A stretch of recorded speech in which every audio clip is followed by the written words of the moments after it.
So yun, bali today's video mga kalupit, bali tuturuan natin tong si Lax na mag-shoot na ng coins dito sa Alcancia.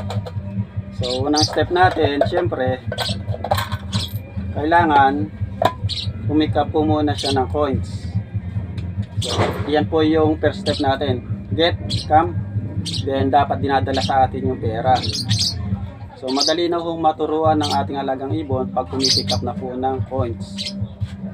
So yan, madali na po siya makapagpapasok sa Alcancia.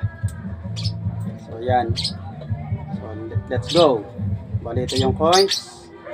Lax, get, shoot, hop.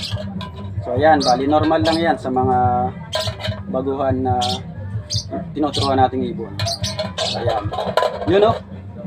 So dahil bago pa lang siya, pero nakukuha na agad yung ating turo sa kanya.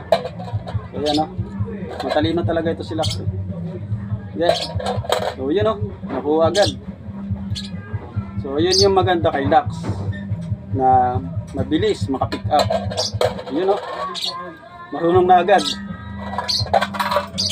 So isa pa, ulit-ulitin lang natin o araw-arawin lang natin yung pagtuturo. So yan po yung pagpapasok ng coins sa Alcancia. Shoot. Yes, very good. Siyempre, re-rewardan natin kasi okay yung kanyang ginawa. O tama. Get. Shoot. Nope. Shoot. So yan, normal lang yan na talagang gigiba talaga yan. Yun o. Pero kagandahan dito kay Lax, nakuha agad niya o napick up agad niya yung ating turo. So yun, hanggang dito na lang mga kalapit, and bye bye.